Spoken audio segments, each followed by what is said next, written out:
श्री गुरुदेव दत्त। जय गिरनारी। आशुतोष शशांक शेखर चंद्रमौलि चिदंबरा कोटि कोटि प्रणाम शंभो कोटि नमन दिगंबरा। तो पार्ट 2 में आपका फिर एक बार नमस्कार। सभी दत्तात्रेय भक्तों को हार्दिक शुभेच्छा। ये वीडियो थोड़ा लंबा हो सकता है, तो आखिर तक देखो, ये विनती है। और कैसा है कि भक्ति हमारा जीवन में क्यों चाहिए, इसका विश्लेषण है, और गिरनार में इतनी ताकत क्या है उसके बारे में बताना है, इसलिए पार्ट थोड़ा लंबा हो सकता है। श्री गुरुदेव दत्त। तो हमारा डिस्कशन है गिरनार का विवाद क्यों खड़ा हो गया।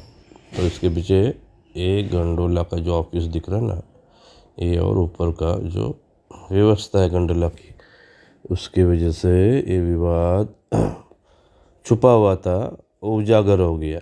क्यों उजागर हो गया? क्योंकि अभी इतनी भीड़ हो रही है ना ये गंडोला की वजह से। पहला पार्ट में पता है, पार्ट 1 में, कि दिन में 100 जैसे 150 लोग आते थे बंधु। तो लेकिन अभी वो ज़्यादा आ रहे। सामान्य जो दिन रहेगा तो भी 1000 लोग रहते हैं, 500 तो किधर नहीं गए। और जब भी कोई त्यौहार रहेगा, महाशिवरात्रि या तो छुट्टियाँ रहेगी, तो 5 से 10 हज़ार कम से कम। महाशिवरात्रि में तो 1 लाख लोग तलेटी में आते, उसका आधा हिस्सा तो ऊपर आते। तो गोंडोला होने के कारण चलो एक बार 700 रुपये का खर्चा करेंगे, 500 रुपये का खर्चा करेंगे, तो वो कंपनी का भी 2 साल में खर्चा निकला। लेकिन अभी जो समाज दिखने में बोलने में कहता है कि हम हिंदू नहीं है, जैन समाज के बारे में बोल रहा हूँ, वो सीधा सीधा कहते हैं कि हम हिंदू नहीं है हम जैन हैं। अरे भाई, जैन समाज कहाँ से आ गया? एक बार साइड में तो आप बोलते हैं कि नेमिनाथ आपके प्रधानमंत्री है, और नेमिनाथ कौन है? तो चचेरी भाई श्री कृष्ण महाराज जी के। तो उनका इतिहास तो 5000 साल पहला। गिरनार का इतिहास तो लगभग जो दत्तात्रेय महाराज का इतिहास है गिरनार के ऊपर, उन्होंने 12000 साल की तो तपस्या की है वो जगह पे। और दूसरी बात, उनकी आयु तो अभी 1 लाख साल के ऊपर है। तो भी वो स्थान जो दत्तात्रेय भगवान का तपस्थली है, वो 20-25 हज़ार यानी 50-60 हज़ार साल के ऊपर की बात है। वो लाख के ऊपर भी रहेगी, क्योंकि शुरुआत में साधना की जाती है, अंत में नहीं है। तो सतयुग में इतना जीना होता था। अभी मैं मूल रूप पे आता हूँ कि हिंदू समाज जो ज़्यादा करके महाराष्ट्र से मराठी बंधु वहाँ पे क्यों आ रहे हैं आजकल। तो हिंदू समाज के पीछे देखो, अभी पहला ये जैसा अभी समय से खड़ी है, तो पहले से भी बहुत समस्या आ रही थी भारत देश के ऊपर। यानी भारत देश के अंदर जो समाज पनप रहा था, हिंदू समाज, हिंदू संस्कृति, तो उसके ऊपर आक्रमण काल तो कोई अच्छा काम करके देता नहीं है। कलयुग में तो और बुरा हाल रहता है।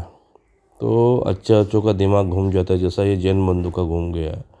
तो कल एक भाई का वीडियो भी आया था, उसके बारे में अगले सीरीज़ में हम बात करेंगे। बहुत गलत बात कर रहे थे। यानी उन्होंने जो बकेड़ा वहाँ पे मंदिर में खड़ा किया 1 अक्टूबर 2023 में, तो उन्होंने गलत बात किया करके एक भाई वहाँ पे जो साधक है, जो निगरानी रखते हैं, उनका गुस्सा उमड़ पड़ने के कारण वो उन पे चिल्लाया, और उन्होंने वो वीडियो एडिट करके आधा ही दिखा कि बाबा ये हाथ उठा रहा है, ये कर रहा है। इन्होंने वो दूसरा एडिट का पार्ट है, पूरा पार्ट दिखाया ना ये लोग। यानी ये साजिश चल रही है। तो अभी कहने के मतलब क्या है, हिंदू समाज और मराठा समाज जो है महाराष्ट्र से ज़्यादातर यहाँ पे आकृष्ट क्यों हो रहे हैं, उसके बारे में थोड़ा चर्चा करेंगे।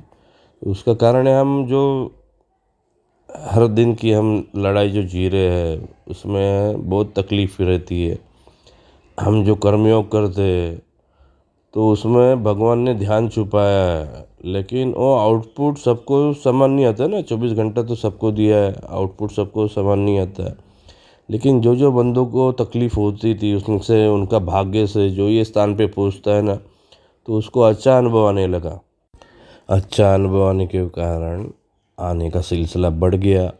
ऐसा अभी उसका एक ऐसा हो गया कि गंडोला की वजह से और वो परिणाम ज़्यादा हो गया। पहले जो श्रद्धालु केवल भक्ति मार्ग में रहने वाले 100-200 आते थे, अभी भक्ति मार्ग करने वाले जिनकी आयु भी बड़ी है वो भी 1000-500 की तादाद में आते हैं। और जो नौजवान है जिनको जीवन में पराक्रम करना है, उनकी भी तादाद 1000, 2000, 5000 से लेकर 10,000 कम से कम आती है। और महाशिवरात्रि में तो पूछो ही मत। तो ऐसा ये सब सिलसिला देख के वहाँ पे कटोरे में दान तो नोटों के ऊपर ढेर लग रहा है। और पैसे कमाने में होशियार कौन है? तो ये जैन बंधु वो भटक गए। तो पहले कैसा, ये जो कठिन मार्ग था तभी कोई यहाँ पे देखने को तैयार नहीं था, लेकिन अभी इनका आँख क्यों फट गई? तो ये पैसा है, ये मोह माया है और दूसरा कुछ नहीं है। इनको अगर भक्ति में प्रगति करनी है, क्योंकि संसार तो कोई, संसार का एक छोटा सा चीज़ भी कोई लेके नहीं जा सकता जाने के टाइम।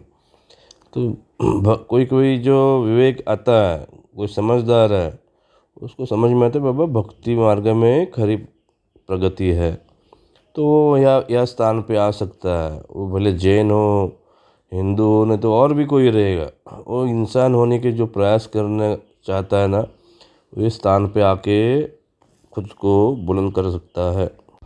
इनको यहाँ पे आने से किसने रोका है? लेकिन कुछ तो साजिश करके विवाद खड़ा करेंगे, वहाँ पे तोड़फोड़ करेंगे वो गद्दारे भगवान के यहाँ पे आके, तो कोई सुन के लेगा? ये मुसलमान लोगों का भी नहीं सुनते थे, इनका कौन सुनेगा? श्री गुरुदेव दत्त। भाइयों, अभी एक राज की बात बता रहा हूँ। जैसे कई मुसलमान हैं, सब मुसलमान नहीं, नीच कर्म करते हैं ना, वैसा इनका कर्म देखो। ये नेमिनाथ भगवान की चरण पादुका स्थल है, यहाँ पे दिख रहा है ना सामने। तो ये इधर आए और उधर साधना करे।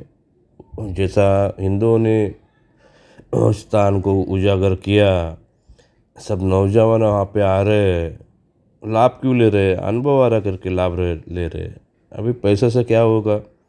पैसा तो एक जरिया है, वो इधर ही छोड़ के जाने वाला है, लेकिन अनुभव लेके जाएंगे ना तो समाज पनप रहा है, देश बुलंद होगा। तो इनका जहर क्यों पैदा करने के लोगों ने? तो ये बेकार कांड हो रहा है जैन बंधु से। आप सावध रहिए और सबसे विनती है कि वीडियो को ज़्यादा से ज़्यादा फैलाए, सब्सक्राइब करिए और शेयर करिए। श्री गुरुदेव दत्त। जय गिरनारी। आशुतोष शशांक शेखर चंद्रमौलि चिदंबरा, कोटि कोटि प्रणाम शंभो, कोटि नमन दिगंबरा। आशुतोष शशांक शेखर चंद्रमौलि चिदंबरा, कोटि कोटि प्रणाम शंभो, कोटि नमन दिगंबरा दिगंबरा।